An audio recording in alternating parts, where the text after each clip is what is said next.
Yes. Half a day from the University of Guam, where Marianas Press is reporting, and we're so grateful to be joined by the President of UOG, Dr. Anita Borja Enriquez. Thank you so much for your time, President. Oh, thank you very much, Tomas, and buenas hafades and tiro to all of our friends and family members across the Marianas.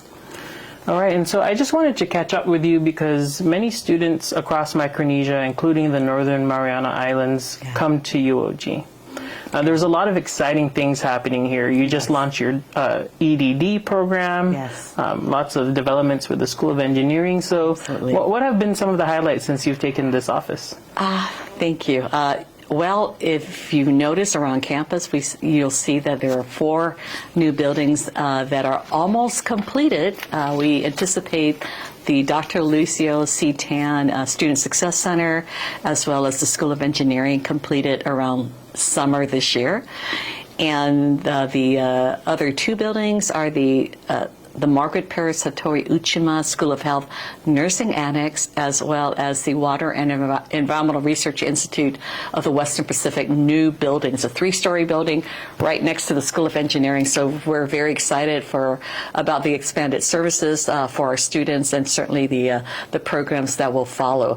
Other highlights really pertain to just the collaborative programs that we've engaged across the region that have led to students actually completing their graduate as well as baccalaureate degree programs in their homeland without having to leave.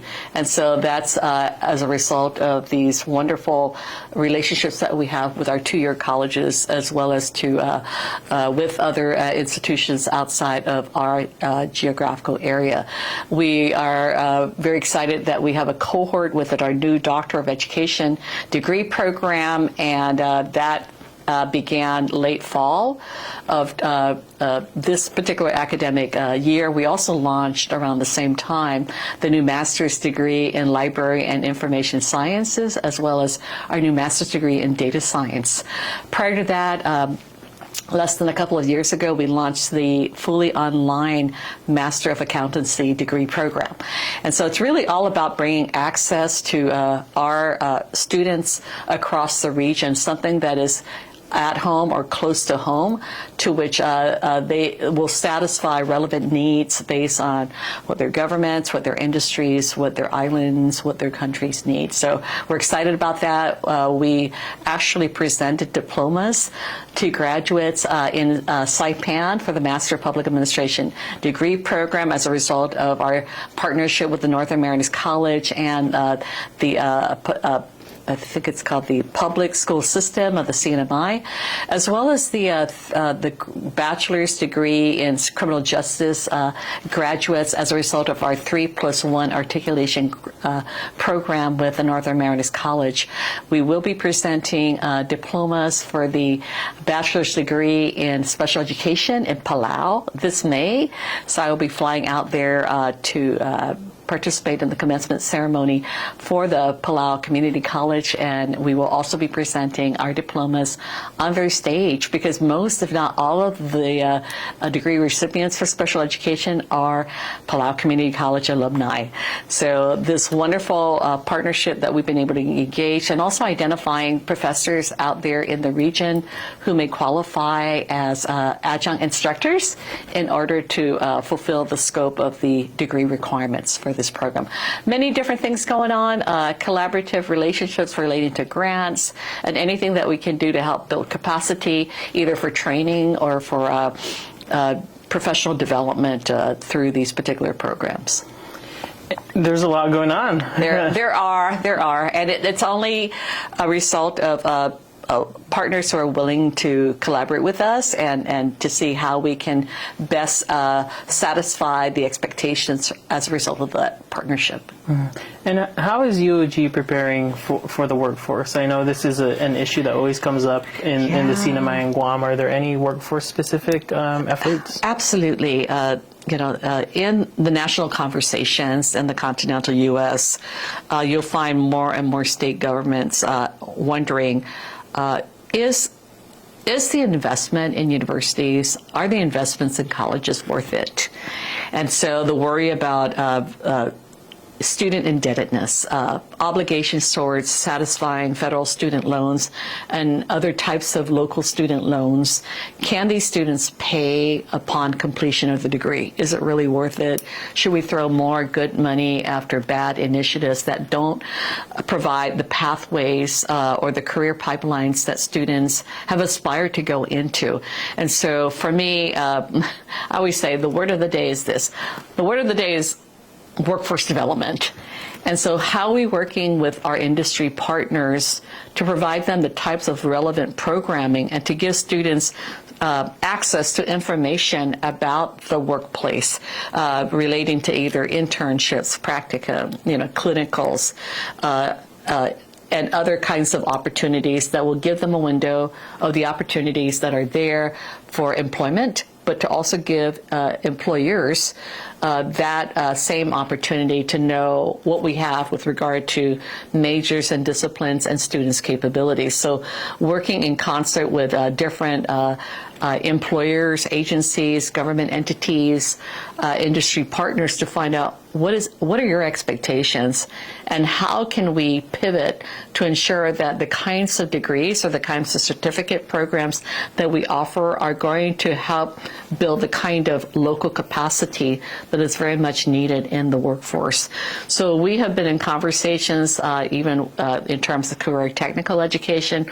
We've produced multiple certificate programs, whether it be in project management, cybersecurity management, anything that is going to provide in a shorter period of time the types of knowledge and capabilities that are needed across many different industry sectors.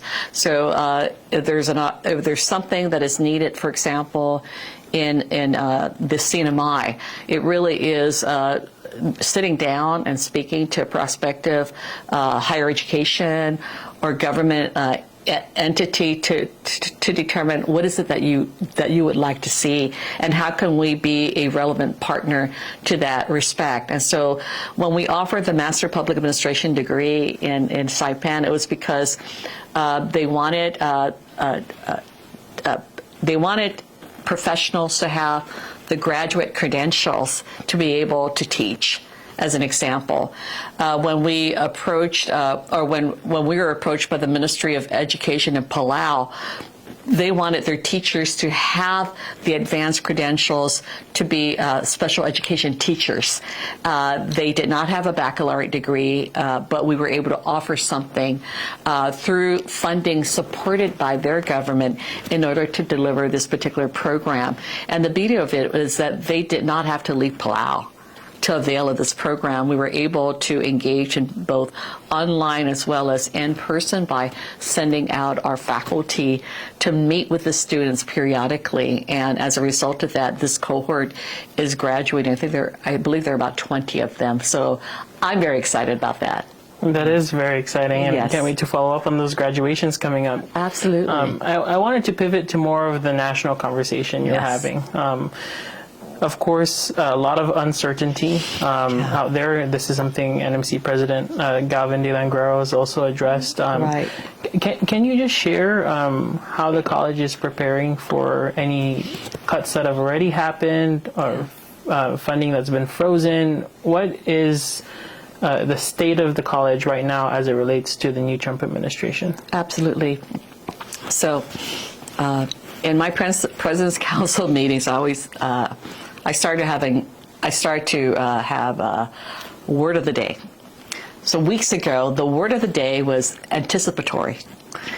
And so we have to anticipate that there are, different scenarios. The worst case scenario, mid-level risk scenario, positive scenario. What if? And to also make an assessment of what is it that we're currently doing that may be in violation of the DEI executive orders? What is it that we're currently doing that is potentially at risk? There are many different terms that are considered unlawful or taboo, words that gave us a competitive advantage when we pursued these grant applications or grant proposals.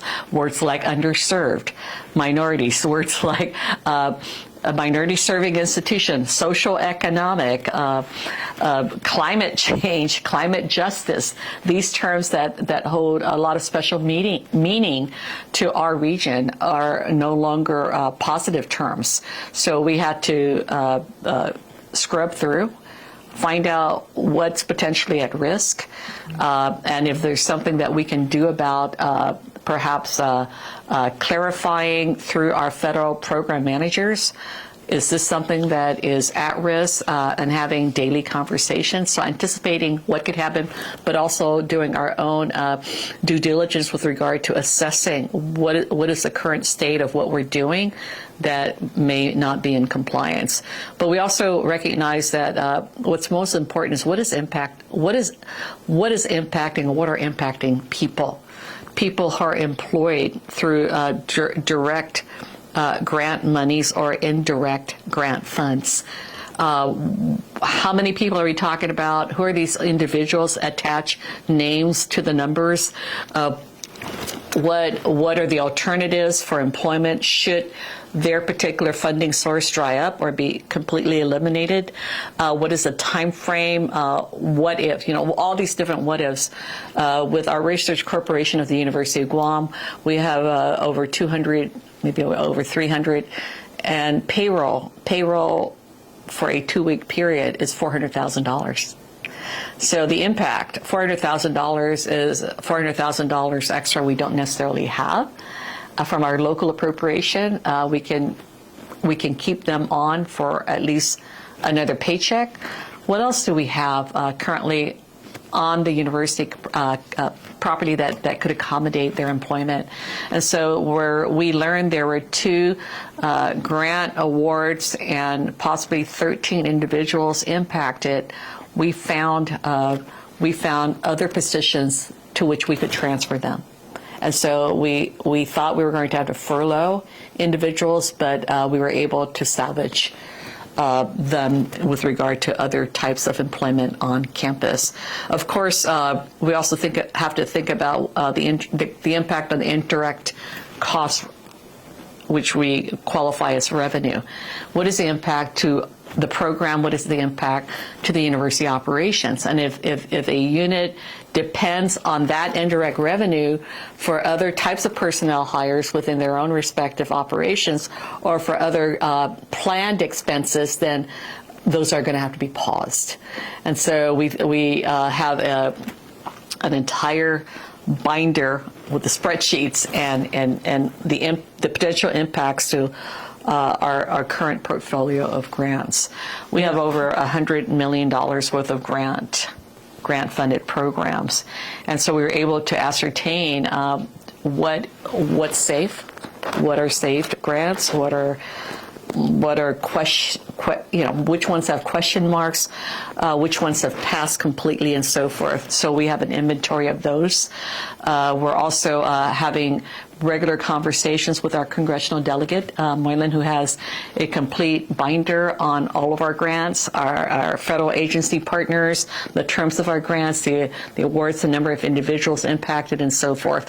So having Congressman Moylan's office aware of what our portfolio looks like so that he is able to serve as an advocate. We're really fortunate he serves on the Education and Workforce Committee, where most of our grants fall under, and as well as the Armed Forces Committee, because the DoD funding also impacts any projects that we have that are tied to the Department of Defense. So we're able to monitor those as well. I also was very concerned about federal financial aid because those impact students. And so students, top priority. So anything that impacts students negatively impacts the university.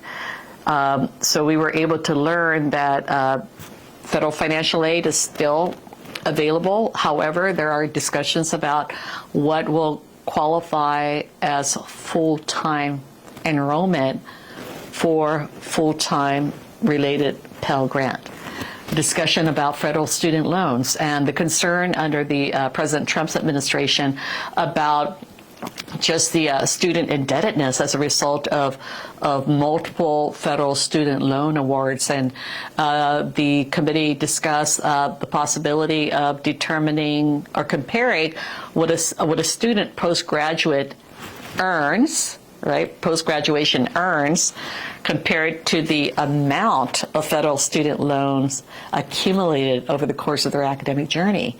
And so you can imagine someone who's accumulated $200,000 of federal student loan and majored in a particular degree program that only yields $35,000 a year in earnings. So you have $200,000, $30,000. And just from a return on investment perspective, the perception that may be coming from the administration is, well, that program wasn't really worth it, and it behooves universities and colleges to be more responsible with regard to the return on investment that students receive as a result of their education. So where workforce development comes in, jobs, direct linkage to jobs is the program that our student is entering, is that program going to help them land in a particular career path that is going to be worth it? And are we doing everything we can from a financial literacy advisement perspective to ensure that this student does not go down a path of student loan indebtedness that is going to be very difficult to climb out of? So we are looking to industries, we're looking to government entities to learn the many different job opportunities, career opportunities, what they will pay, and to ensure that our students are aware of what these job and career opportunities look like from a livelihood perspective, and help link them through internships. So we've recently mandated internships in our degree programs. And an internship is essentially this: a student has an opportunity to learn about a specific position at a sponsoring employer intern destination and be able to apply what they've learned within their specific area of study in whatever capacity, perhaps a special project, or they're in an accounting major, to be engaged in some accounting work with a supervisor who is an intern supervisor, and then after a one-semester experience, be able to add that experience onto their resume so that they are employable and they've at least had some work experience that's related to their major to which they can draw from for job opportunities. So even if they're medical school bound, at least have some exposure to a profession to which they have a window of what it looks like in the real world for them. So we're very excited about that. I'm happy to see a number of employers approach us about becoming internship sponsors. We, ever since we've established our School of Engineering and received ABET accreditation, which is exciting for us, we have signed agreements with Naval Facilities Marianas for civil engineering majors as well as other types of majors, a number of private engineering firms, as well as other types of firms, government entities, nonprofits, etc. And it's been a wonderful exposure for our students, many of whom have received job offers before they graduate. I'll give you an example. Our civil engineering graduating students for this May, what I learned from one of their professors is that every single one of them, as of December, this past December, received 3 job offers, and they haven't graduated yet. Wow. And so that's just an example of how we like the relationship between industry and the University of Guam. So we see our relationship with the Northern Marianas College as an example, and other tier colleges in the region as a window towards providing the kinds of capacity that is needed in order for residents of the CNMI, or perhaps from Palau and other places, to be able to advance in specialized or other kinds of professions that require those additional credentials. Well, that's great. And I'm sure lots of people watching are going to be excited about those opportunities as they come to UOG. Yes. Just to wrap up our conversation, I wanted to ask about where you see, particularly UOG and NMC, what role you're playing in the region, maybe more collaborations with degree programs. Absolutely. NMC itself is rebuilding, right? Yes, Everyone's absolutely. rebuilding. Yes. And so, what do you see that relationship like, for our regional audience who might be curious, what educational opportunities are out there, but as president, what's your personal goals? Well, I've always been a strong proponent of economic development, and economic development can be seen from different perspectives. Obviously, building up the small business community is important towards economic development. Also, job creation, providing better paying jobs, working with industry partners to provide those better paying jobs, taking a look at what the economy depends on to grow revenue flow, so that through the multiplier effect, that respective community gets to benefit from that. I tell folks that I am intent on helping others build the middle class, or rebuild the middle class. What does that mean? The middle class, higher income levels, they're able to contribute to the economy, pay more taxes as a result of higher payroll, and also being able to spend more. So there's higher purchasing power. There's a multiplier effect. It benefits many different kinds of sectors, and as a result, the gross domestic product improves, and also other beneficiaries, including government, with regard to public services, funding for that improves, among others. So if we can collaboratively come together and try to make, I call it asset mapping out all the different assets, whether they be services, whether they be other types of resources, manpower, and taking a look at what are the goals, what are the economic goals of NMI, what are the economic goals for Guam, and so forth.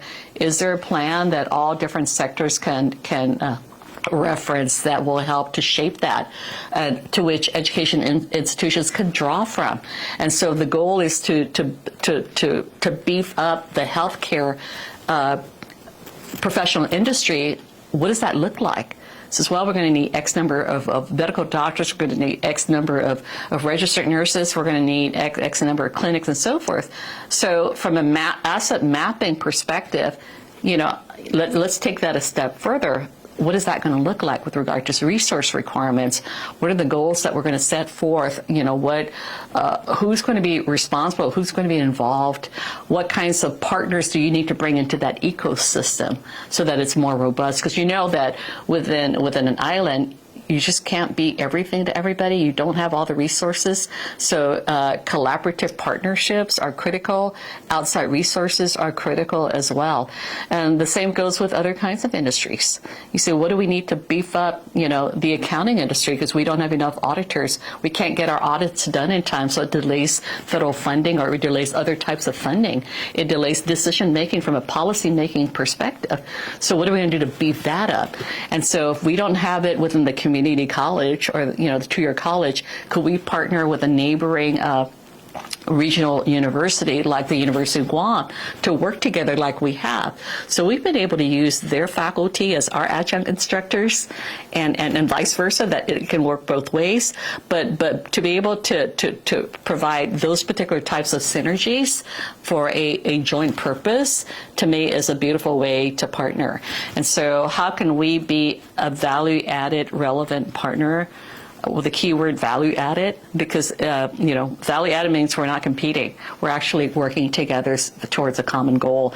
And so for us, if all of the region improves, we improve as a result of that, because we think of ourselves as part of broader Micronesia. And so partnering with the College of Micronesia, FSM, in other kinds of 2+2 arrangements. Right now we're looking at even expanding the 2+2, 2 years in NMC, 2 years at the University of Guam, but maybe bringing the courses there, possibly in health science, and maybe even COMFSM, the same thing. We're looking for different ways in which we can be a solution to a gap, to a problem.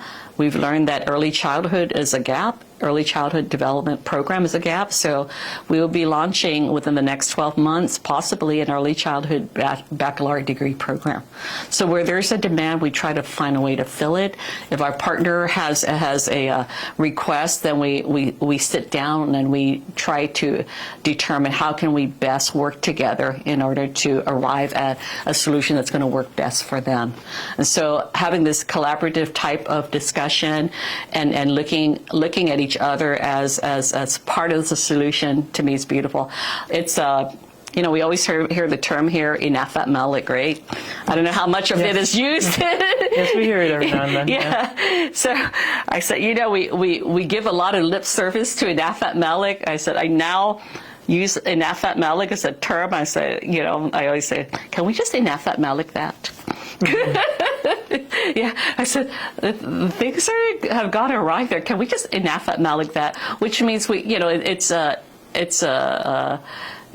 humor, but yet we're serious about the intent, and we say, and it brings down all the barriers. It brings down any preconceived notions. Say, hey, let's just come together and figure out, what can we do to make it better? For me, I think, what can we do to make Guam better? How can I be a value-added part of making it better? And to look at the glass as always half full and not half empty. And I was just speaking to a senator recently. He says, I think we're all after the same goal, to make it better. I said, right? I said, to make it better. And I said, Lessima, we have all these educated people. We just can't seem to get it all together and make it better. I said, we just want to make it better. If there's a way that we can improve upon ourselves, please let us know. I said, at the end of the day, we're not in a competition. We don't have time to be in a competition, We just have to work together to make it better. All right, I think that's a wonderful note to end on. Thank you so much, President. I appreciate your time. Thank you.